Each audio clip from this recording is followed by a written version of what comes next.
Super, here we go. Good evening, everyone. I'm Kathleen Hassler, a board member and chair of the program committee with HAIDA, the Hawaii branch of the International Dyslexia Association. HAIDA is proud to host and bring you tonight's event and topic, Assistive Technology Supports and Strategies for College and Transitioning High School Students. We are very pleased you're joining us for this opportunity, and we're grateful to Dr. Adam Tanners, our presenter, for sharing his knowledge and expertise by taking us on a deep dive into assistive technology used to support academics and executive function skills for struggling learners, while discussing the importance of self-advocacy during this chapter of the learning journey. Before I formally introduce Dr. Tanners, I'd like to take a moment to thank all of our members, donors, and sponsors for their support in bringing events like this free webinar to our community. Your support allows us to fulfill HAIDA's mission to help increase awareness of dyslexia, provide support for individuals with dyslexia to their families and educators, promote training for teachers, and improve literacy for struggling readers. I'd also like to especially thank Margaret Higa, HAIDA's Executive Director, and Dr. Kimball McCann, a fellow board member, program committee member, and IT project manager for Kamehameha Schools. We appreciate their expertise and helping to facilitate tonight's webinar. Some logistics we'd like to point out include your audio video has been turned off, and we kindly ask that everyone keep their audio and video off throughout this presentation so that we may provide a clear webinar experience. You can put questions in the chat box, which is located at the bottom of your screen, where Margaret Higa or Dr. Kimball McCann will monitor and respond as able. It is now my honor to introduce our presenter, Dr. Adam Tanners. Dr. Adam Tanners received his PhD in education from the University of Hawaii at Manoa with a specialization in special education. His research interests include universal design in education and the use of everyday technologies as accommodations to students with differences. His past experience includes working as a counselor at the Student Disability Service offices at the University of Iowa and the Assistive Technology Specialist at the University of California at Berkeley. Dr. Tanners is currently working as a faculty member of the College of Education at UH Manoa. His roles at the College of Education include instructional design of online courses, developing and maintaining the college website, instructional and technical support of other faculty, and occasionally teaching. Dr. Tanners, thank you for hosting our webinar this evening. I will now turn our audience members over to you. Thank you very much. As Kathy mentioned, I'm Dr. Adam Tanners. I'm happy to be here today presenting to you on a topic that I really love and I'm very passionate about, which is assistive technology supports for college students and high school students transitioning into college. So what we're going to talk about today, I want to get into it. First of all, I would like to thank the Hawaii branch of the International Dyslexia Association for sponsoring this webinar with us today. And today I'm going to talk about a little bit about transitioning and why it's important to worry about this transition phase and what's different between high school and college. And then we're going to actually get into the assistive technologies. And I'll talk about a few different types, mostly focusing on ubiquitous or what I call hidden assistive technologies and some inexpensive assistive technologies that are available to students. And as we go, I'll explain why I'm focusing on these areas instead of anything that's more specialized. I'm going to go ahead and turn off my video right now so you can focus more on the slide presentations as we go. So with transition to college, one of the major things to consider when you're transitioning to college is the difference in law. And the reason why I'm bringing this up is in high school and before, IDEA plays a big part in providing supports of all sorts, including and especially assistive technology to students with dyslexia and learning disabilities and any disability really. Once you graduate high school, you are no longer covered under IDEA. So you're now only covered by the ADA, Americans with Disabilities Act, or Section 504 of the Rehab Act, and some other things. So there's a huge difference between these laws. I don't want to get too technical. I want to be able to focus more on the technology later. But one of the biggest differences is with IDEA, the focus is on having the student be able to be successful and get through school with the supports they need. Once that's done in the ADA, there's no more any consideration about success. It is only about removal of barriers. So that's a huge issue. The other huge issue is with IDEA, there's a lot of hand-holding often, or at least there should be, for students with disabilities, meaning your special ed teachers and administrators will help you make sure that you get what you need according to your IEPs. With the ADA, there is none of that. It's all about you. You as the individual, or the individual with the disability, needs to take charge now in receiving and getting supports. Most universities and most colleges do have offices that provide supports for students with disabilities. And most of those offices will contact the faculty on the student's behalf. However, as a student with a disability, you're not automatically enrolled at that office. You need to then go out and actively contact the office and let them know that you have a disability and what your needs are. So there's a lot of extra hoops you need to jump through. And that's why I want to focus on self-advocacy, because it's a really important skill to develop. And it's one where at the college level, it's a good place to practice it, because you do have some support on that. But once you're out of college, you have no support. It's only you. And you really need to remember that. So what I recommend, even though, as I mentioned, talking to, that there's the office that supports you as a student with a disability that will contact your faculty, it's always important as a student with a disability, as an individual with a disability, to contact the faculty yourself and not just rely on the office.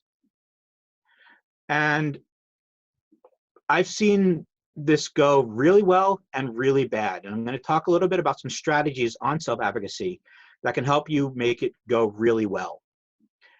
And just so everyone knows, when I talk about these strategies and I talk about these technologies, I speak from a lot of experience. I'm a unique case in that I study this academically.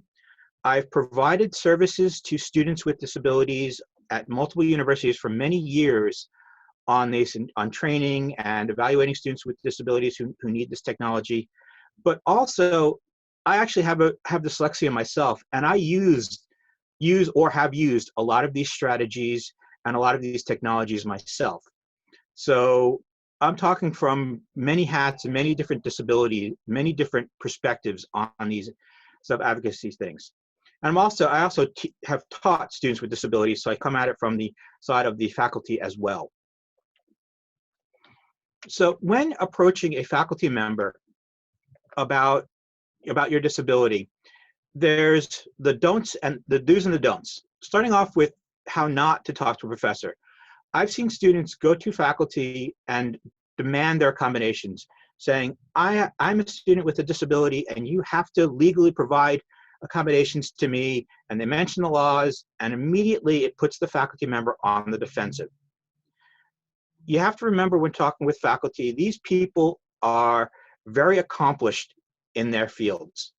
They are very well educated, and you do not want to go to them and hit them off with you have to do this, because from the student telling the professor what they have to do and don't have to do is not a good way to start off a relationship with them. It's going to put them on the defensive, and it's going to have them be more reluctant to being supportive. The best way of approaching a professor is to be respectful. Go to that professor, set up time with their office hours, or talk to them after class, and be respectful. Go to them and say, I know, you've taught this class for a long time. I've got a disability. These are my issues in the past. When you have spoken with, when you've had students with these similar issues, what types of things have you done that have worked? Here's a letter from the Disability Support Services Office that has some suggestions, but I want to work with you and see what works best. And 9 times out of 10, you're going to get that professor to really just help you out a lot more than with the first approach about being demanding. I've actually seen this happen where myself and another student with the same professor in the same class, I got preferential treatment. The professor treated me fine, had no problems with providing accommodations to me. The other student had difficulties. And it was because of the way we approached and we spoke with and interacted with the professor. So this is really important. It's a really important thing to be respectful when you first approach somebody. Now, obviously, there might be times when that approach won't work, and they're still going to look at you, particularly with dyslexia and with learning disabilities and executive functioning issues, where you don't look like you've got a disability. And believe me, I've heard that a lot.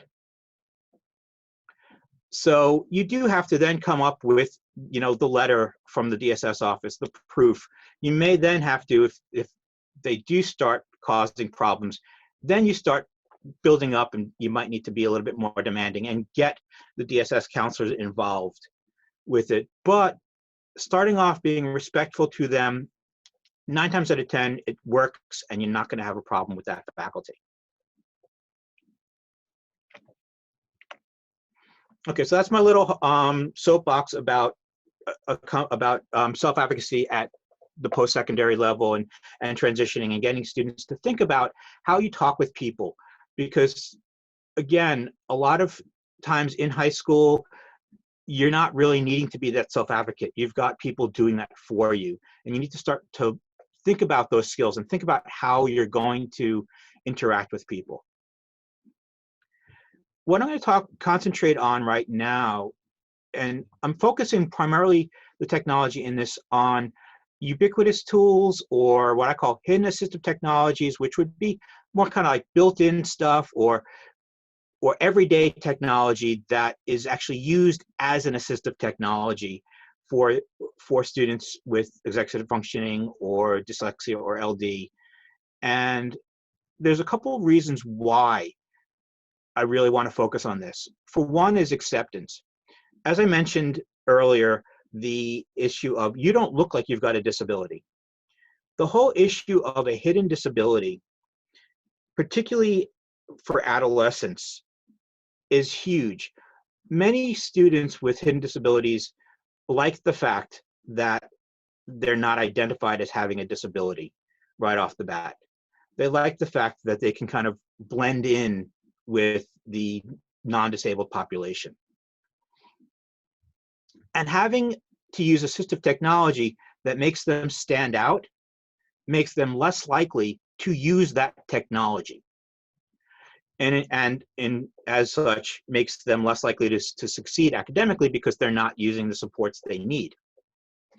So using these everyday technologies allows a student to use technology that pretty much everyone else is using and still be able to get the accommodations they need. A prime example would be like, I don't have it on this list, but like a cell phone to listen to an MP3. Because, instead of having a special device that's bulky, that's big, that's got, all these special formats that can play your audio and your audiobooks, you look like everybody else on walking across campus or walking downtown, listening to your phone, with your iPad, with your earbuds in your ears, listening to your phone. You could be listening to music, talking to a friend, listening to your textbook. No one knows. But what it allows you to do is actually use the technology you need, but still keep that hidden component of your disability. The other thing is ease of use. Ease of use, because it's ubiquitous technology and it's technology you're pretty much using every day anyway, you're not having to learn a new type of technology, a new skill to get the combinations you need. You're just using something that you use every day, maybe a little bit differently. Some of my favorite examples and stuff that I honestly use all the time. Well, the first two I use all the time. The last one on this list I don't use, only because I use a PC. But if I was on a Mac, I would use it. Is Google Calendar is a fantastic tool for time management.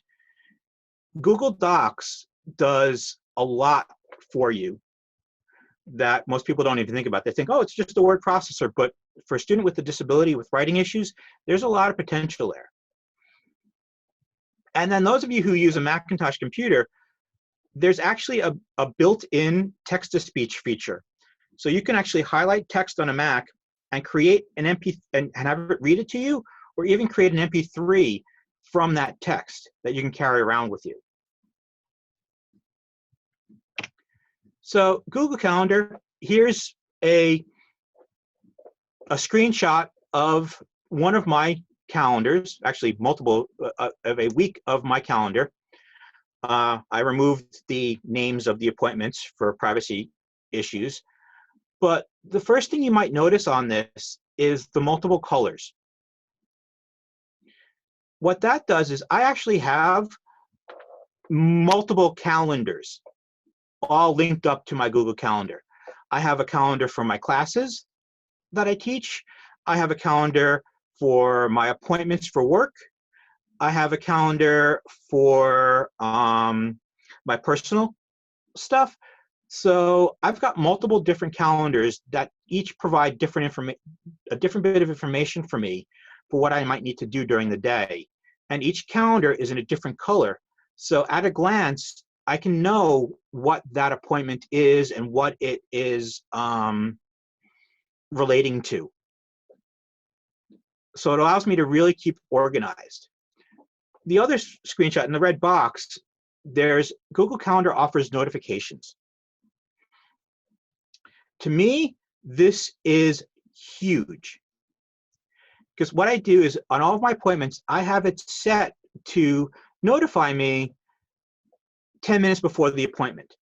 So I get an email, my computer beeps, and my phone beeps 10 minutes before my appointment. I even have a Fitbit, which is linked, so my wrist vibrates 10 minutes before each of my appointments.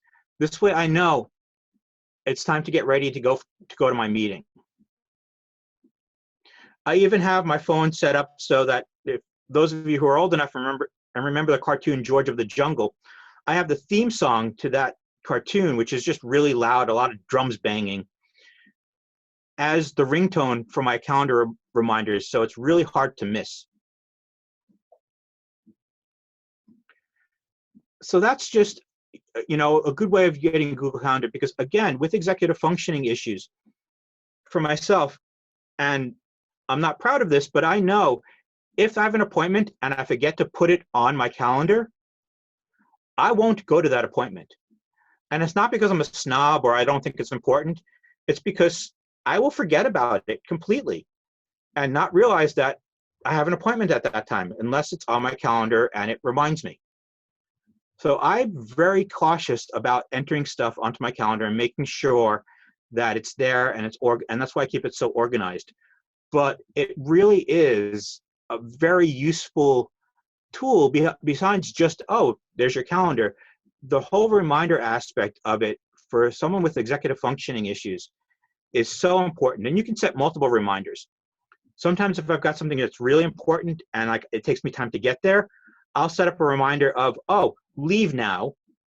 And then another reminder later on of, oh, and this is a reminder for the meeting. So I've got multiple alerts just so I know I don't miss the appointment.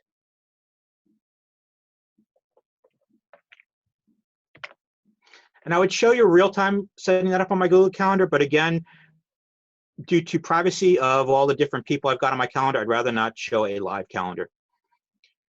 Another tool, and so getting on Google Docs. Google Docs is great. Well, any word processor is fantastic for someone with learning disability or executive functioning, just from the organizational standpoint. The ease of being able to move things around and reorder what you're typing and what you're writing is huge for a word processor. It always has been, and honestly, that's one of the a word processor is one of the things that got me involved in assistive technology in the first place. When I was in high school, one of my teachers basically was very blunt and said, I can't read your handwriting. I'm going to have you type all of your homework for me. And that's what got me started in using technology and assistive technology in the first place. But with Google Docs rather, sorry, you have a spelling and grammar check in addition to the organization, which is fantastic. And I don't know if many of you know this, but Google Docs actually has voice recognition built into it. So I'm going to go ahead and I'm going to share my Google Doc that I just kind of created for examples here. And I've got this Google Doc. If I click on, I went to Tools, Voice Typing, click on the microphone, and I start talking to you, and the document is actually recording everything that I'm saying. So those of you who think of voice recognition as an aid for a student that they're working with, or if you're for yourself, when you're trying to support someone with executive functioning or LD, right here, built in, absolutely free voice recognition. That's pretty accurate. And I've been working with voice recognition for over 20 years, and this free application is actually far more accurate than some of the super expensive ones that we used to have and we used to have to buy.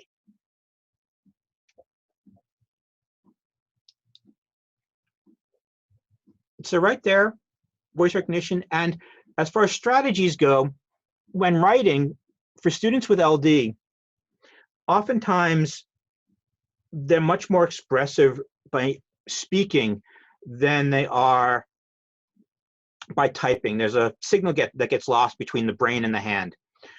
And somehow between the brain and the mouth, it's not as lost. So using voice recognition to free write before you actually start typing your paper is a fantastic approach for getting your ideas out. Just those of you who are not sure what free writing is an approach for that writers use where they just type out any idea that they have without any organization, any context, just whatever comes to their mind, they just put it out on paper and then organize it later. So using voice recognition for that is just such a fantastic approach for a student with a learning disability, because then you've got it in a Google Doc, and if you want, you can just take a portion of it and move it to another area, and you can start organizing your content. And from there, start editing and really flesh out and build out your paper that way. But most of your ideas are already out there from the voice recognition, from the writing. And again, with the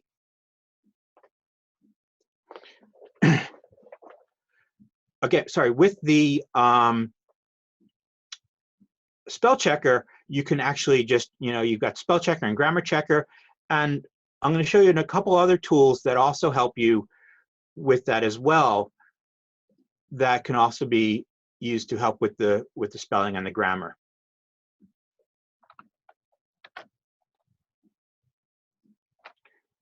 So that's Google Docs. I'm going to go back to Google Docs a little bit later because I want to talk also, in addition to that tool, the Google Doc itself, I've got a couple other tools that are plugins for the Chrome browser that are fantastic additions and really cool tools that help students with LD that work amazingly well with Google Docs. And we're going to talk about those in a little bit. Those of you who use a Mac, this is probably one of the coolest things that Mac offers. And again, I personally generally don't use a Mac. It has nothing to do with the fact that about Mac. It just has to do with the fact that I've been using PC for so long, I'm just more used to it. But with a Mac, if you select text, you can actually program, using the Mac accessibility features, you can program Mac so when you select text and hit a keyboard command, it will read it to you. And the voices are actually pretty good. But you can also go a step further, and here's some screenshots about what that looks like. If you select the text and you go to Services and then add to Music as Spoken Track, it'll pop up a little window for you to type the name of it, and it'll create a playlist in your iTunes called Spoken Text, where the audio file of that text will live. You can then take that and dump it on your iPhone or whatever else you want and listen to that text anywhere, anytime you want. It is just really a very cool function of the Mac. Unfortunately, Windows does not have anything built in that is this robust. On Windows, you have to purchase software that does this. And actually, I've got an example that I'm going to talk about in a little bit of a program that I like, which is not very expensive, that does something very similar to this. But again, on Windows, I had to purchase it for that. But what's really cool about this is, again, if you're commuting, you can listen to your textbooks while you're commuting, while you're in the car, or while you're walking. When I was in my doctoral program, there was so much reading that I had to do that I would actually, I walked to and from campus, and it took me 15, 20 minutes to walk to and from campus. I would actually listen to my textbooks while I was walking to and from campus, or listen to articles that I needed to read while I was walking to and from campus, to use that time so I can actually get through all the readings that I needed to do.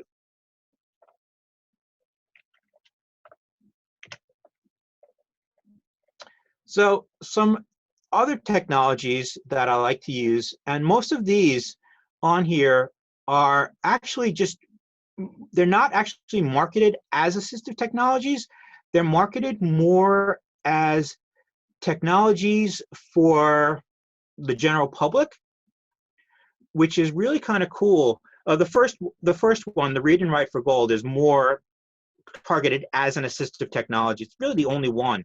But the others are marketed towards general populations. And this is something that is a trend that I'm noticing more and more as technology advances. When I first started with assistive technology, computers by themselves had almost nothing available for people with disabilities.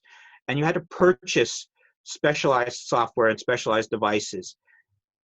More and more, those specialized features are being marketed towards the general population, built into the operating system. So it's becoming easier and easier for people with disabilities, particularly those with learning disabilities and ADHD and executive functioning issues, to really utilize the assistive technologies they need without having to look for anything specialized for it. So why I like these, well, obviously, one, for affordability. These are either free or relatively inexpensive to use. Some of them have features, and what's nice about them is they've got features, some of them, that are designed specifically for LD and specific use cases that are very powerful to use for individuals with disabilities and with LD, that are above and beyond what the general population might want to have. Read and Write for Google is a prime example of that. So I'll move on to Read and Write for Google and Grammarly. And I'm lumping these two together on this slide only because both of them are essentially extensions for your Google Chrome browser. So they're completely web-based, and you can use them on most any web page or Google Doc or your email, and they're fantastic. And you'll notice on the browser itself, whoops, you've got right here the Google Doc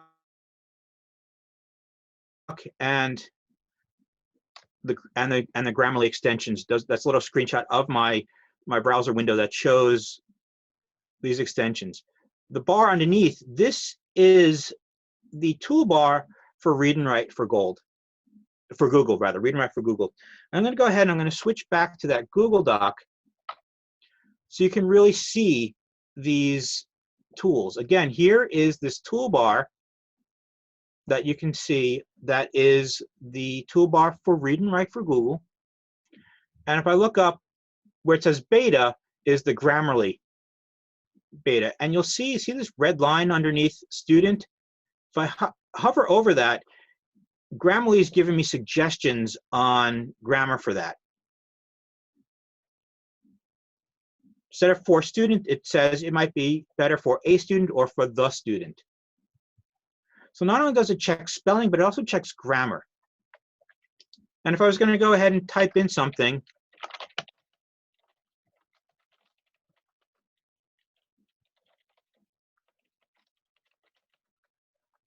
you can see I misspelled a couple words, and it's really easy. I just hover over it,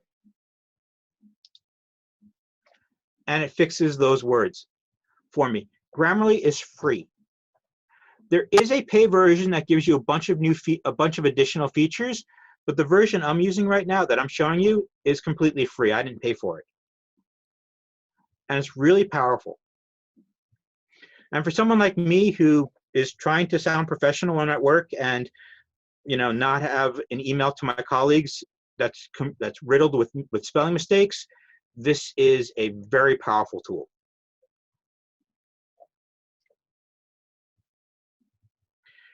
Read and Write for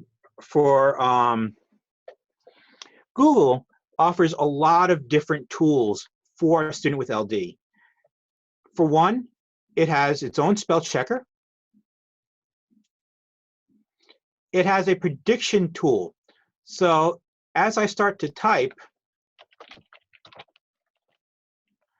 it will give me a list of words that it thinks I might be trying to type, and I can choose from that word, from that list.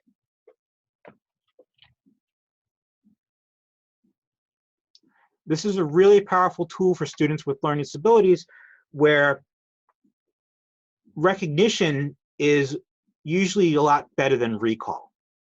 And they can see the word they want, but they might not remember how to spell it. There are two different dictionary options, a regular dictionary and a picture dictionary, which are really powerful and useful. Obviously, there is the text-to-speech. LD right here, Hilton, absolutely free voice recognition that's pretty accurate, and I've been working with for voice recognition for over 20 years, and this free application is actually far more accurate than some of the super expensive ones that we used to have and we stopped to buy. The voices are pretty good quality.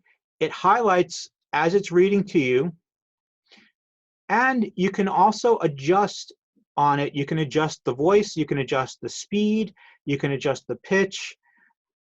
So it's actually a really useful tool for proofing or reviewing documents that have come to you. It'll read not only a Google Doc, but it'll also read any web page. So it's very helpful. For most web pages, there's a screenshot reader, which allows you to actually draw a box around a bunch of text on a page, and it will just read what's in that box.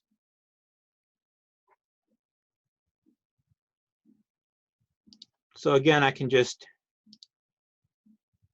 well, I might need to do it on a different page. That particular one doesn't work on this particular page, but if I go here,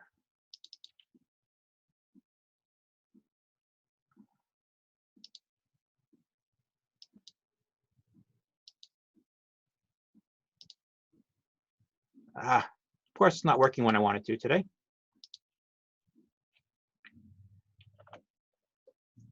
There's the audio maker.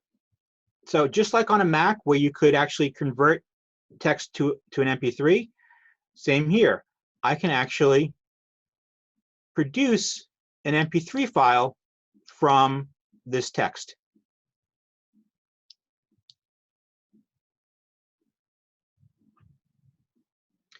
There is a screen mask. As we all know, with dyslexia and with learning disabilities, tracking is a huge issue with reading. So I can set it up so that I've got a little mask that highlights just the lines that I want to read. It makes it easier, and I can adjust the thickness and the color and the contrast of this mask as I'm reading. There's voice recognition. Although, interestingly enough, the voice recognition for the read and write toolbar actually just activates the Google Docs voice recognition.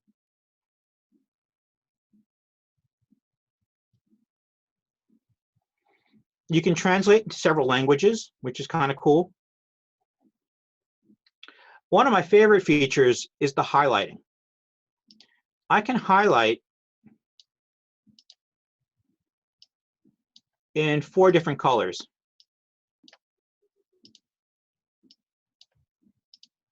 So when I'm reading an article, if I've got themes, I can set a color for each theme.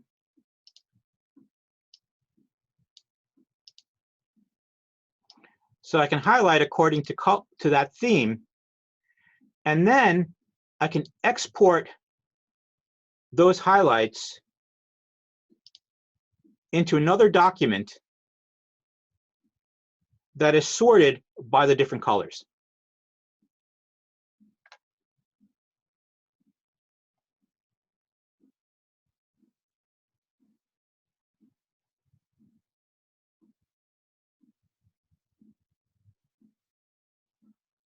So now I've pulled out the important things that I thought were really important, and it's now in a different document, and I can actually start taking notes.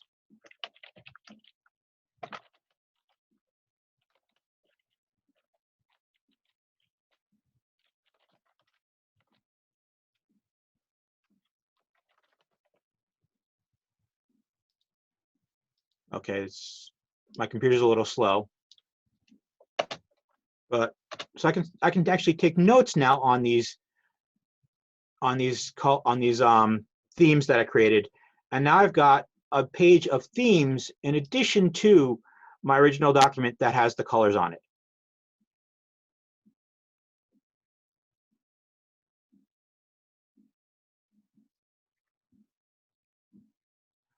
I can even make a voice note. So just like a comment in the Google Doc, I can do a voice comment.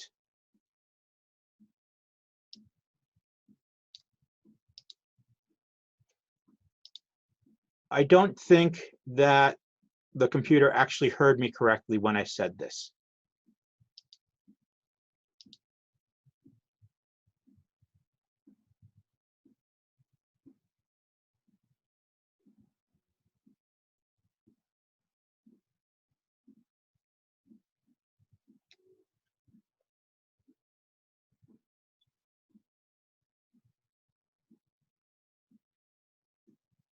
So while that's processing, some of the strategies that I've worked with people on and that I use for this is just using these features all together allows you to really go ahead and proofread your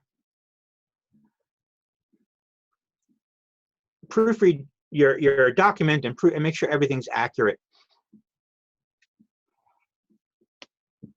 Using the voice recognition to get your ideas out, reorganizing it and fleshing it out to where you want it to be as a paper, using the text-to-speech to listen to it to make sure that it's actually right and sounds right, and then going back and making some changes to it, using the dictionary to make sure you're using the right use of the word, using Grammarly to make sure you're using the right use of the word. I have a great poem in my office that is, it's a poem that is technically spelled accurately, but it's all homophones. So when they say I, it's EYE instead of I.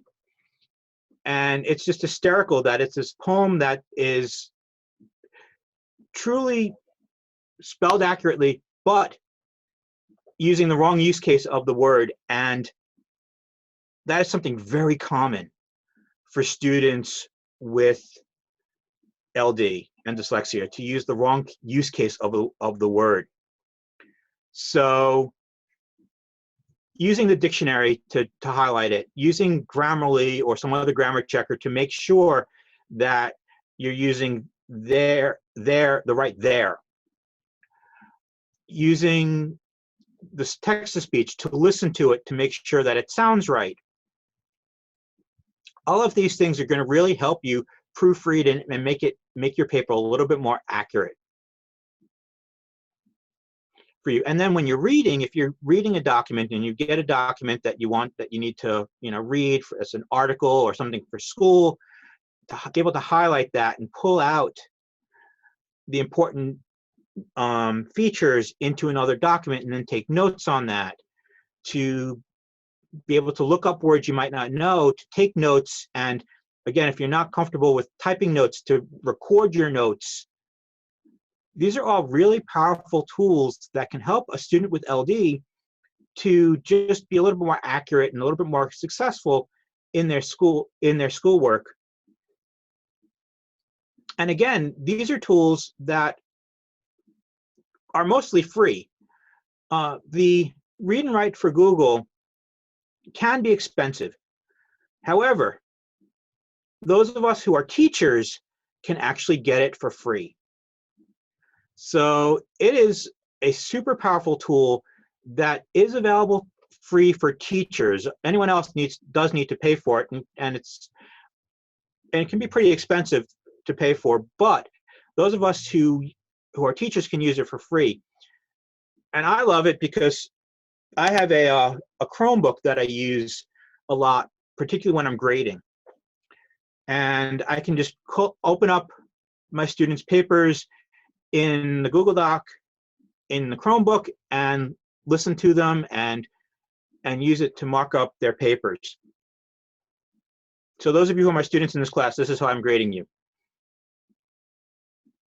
So it's just a really useful tool. And again, it's available across platform. It's because it's a plugin for Chrome, not to sound like too sales pitchy.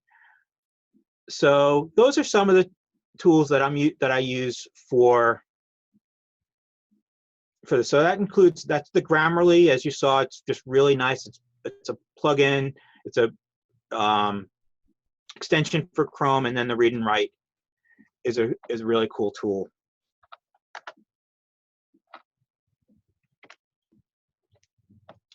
So the next program I want to talk to you, demonstrate for you and talk about is this program called Text Aloud. And this is the one that I mentioned that does something very similar to the Mac built-in text-to-speech, except I had to pay for it, unfortunately, for Windows. It does offer a few additional features, like the ability to adjust the speed, the pitch, program in certain words so it pronounces them correctly, little things like that that I can do a little bit easier than like some of the free stuff, but it's not too bad. It only costs like $30, so it's really not that expensive of a program to get. And let me open it up.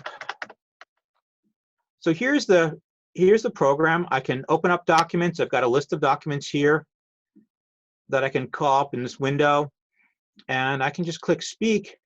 Text aloud. These are not available in the trial, but you can go to our homepage to learn more, hear samples, and have the voices read some.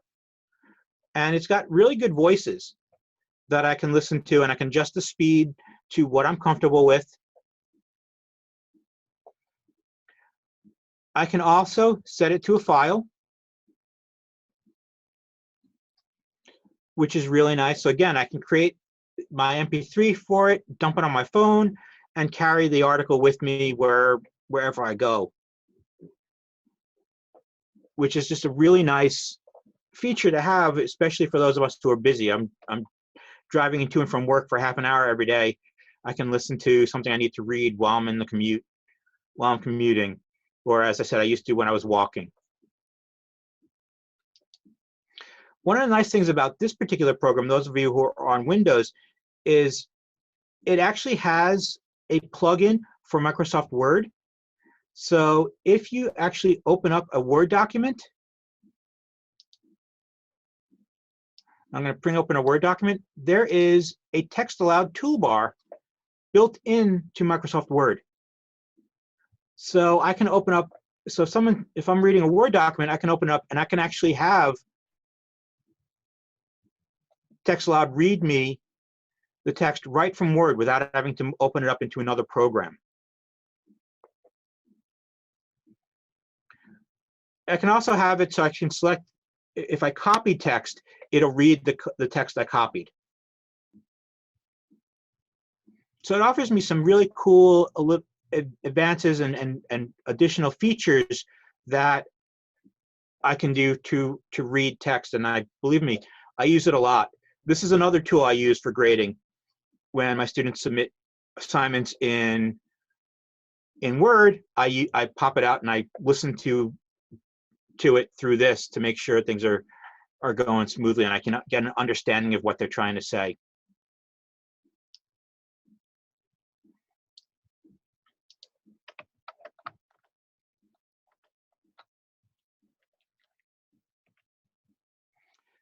The last tool I want to talk with you about is a new tool I've recently discovered that is, initially when I first discovered this, I thought it was just for transcription, and then I thought, wow, for transcription, this is fantastic. But it's actually also really good as a note-taking tool. Again, students with LD and students with executive functioning problems have difficulty taking notes in meetings, in class. I still have difficulty taking notes in meetings in class.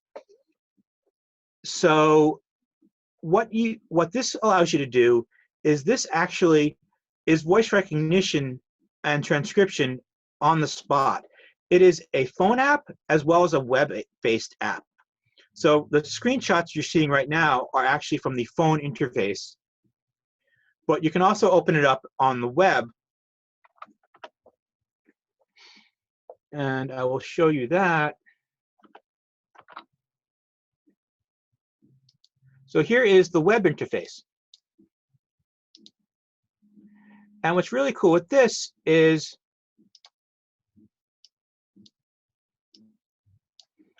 I can just hit this record button.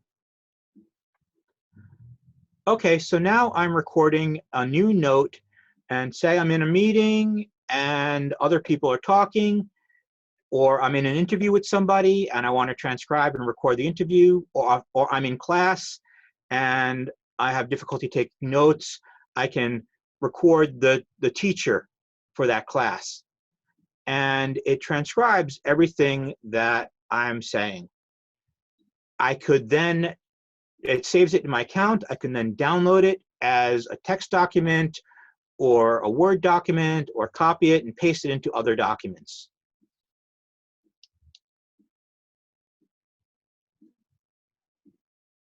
I can also use it as a version of text-to-speech for getting my ideas out for free writing as well. You saw it's incredibly accurate, and again, I can copy and paste it or save it as a Word document or save it as text, and then put it into another word processor that I want to use. So because it's also on my phone, I can be anywhere and start my free writing process and just start dictating ideas to myself, and then take those and put them into my document later. Or I could, again, if I'm in a meeting, I've got friends who are getting their degrees and use this for research, for interviews. I've got friends who are using this to take notes in class. They record their class with it, and it's captured and recorded, and they can go in, and I can edit it if I want to, and it's just a really useful tool. Again, there's a free version and a pay version for this. The pay version offers you, more storage and a few additional features than the free version, but it's all still really very cool and an easy tool to use to be able to take notes or dictate thoughts to yourself for a lot of things. So again, this is just another tool that can be used to help somebody with executive functioning issues or LD, particularly because note-taking can be such a problem for students. And, this can make a student really popular. It's like, oh, you've got a transcript of last week's class? Can I get a copy of that? Your classmates are going to love you for it.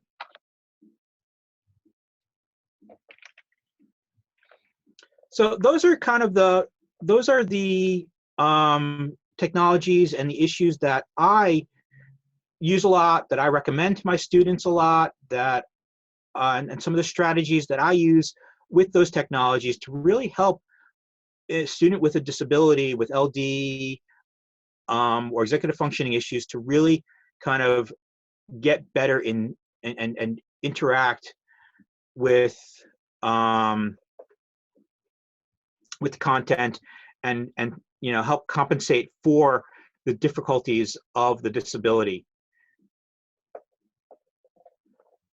So does anyone have any questions or comments or concerns? I noticed a couple comments that were popping up through the chat coming through. Does anyone else have any questions or issues?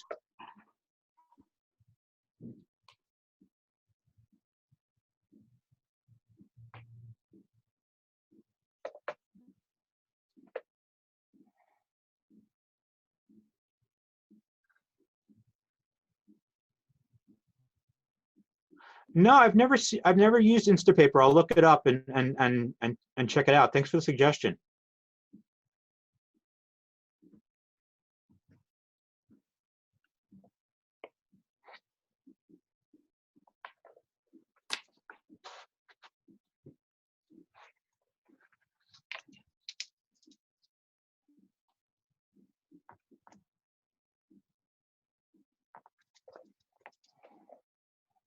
Okay, well, thank you, everyone. Kathy, I think that's it for me. Wonderful. So back to you. Okay, great. Thank you so very much, Dr. Tanners, for sharing your knowledge and expertise in this area of assistive technology and all the specific supports and strategies you shared with us this evening. Excellent. I was writing lots of notes and plan to investigate a lot of them further, so thank you so very much. We're excited to have this deeper understanding of tools that are available to better support our students with learning differences, specifically students with dyslexia at high school and the college levels. We appreciate your commitment and passion to level the playing field and help in making learning accessible to all. Special thanks again to Margaret Higa and Dr. Kimball McCann for their support and help in facilitating tonight's webinar. Before we close this evening, we would like to briefly share about our upcoming free community events.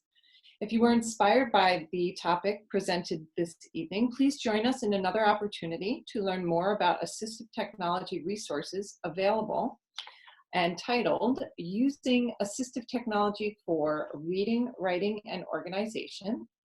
The event will take place April 4th in Honolulu in collaboration with the Assistive Technology Resource Centers of Hawaii, ATRC.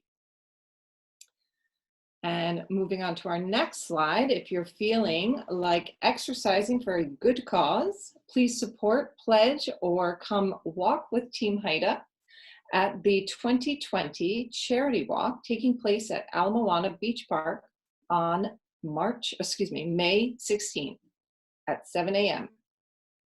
For more information or to register for one or both of these events, please visit our website or refer to the links included on your copy of the slides from tonight's webinar. Finally, participants, please see the link to complete a brief evaluation survey for this webinar. We appreciate your feedback. It is helpful as we develop and plan for future webinars and workshops. We invite you to follow us on Facebook, sign up for Haida's free electronic newsletter, and to continue to visit our website regularly to learn more about our upcoming events. After we share some final comments, we will go back to the survey link, which actually maybe Adam, we can have you pop that out. Perfect, thank you. And we'll leave that there for a few minutes for those of you who may want to finish it while it's still fresh in your minds. Okay, and just final closing and thanks. On behalf of Haida and the program committee, we sincerely thank Dr. Adam Tanners for sharing his expertise, Margaret Kimball, and all of the participants for your time and commitment to help learners struggling with reading, writing, or executive function, and to those who teach, inspire, guide, and parent them. Have a wonderful evening, everyone. Mahalo. Thank you so much for your time.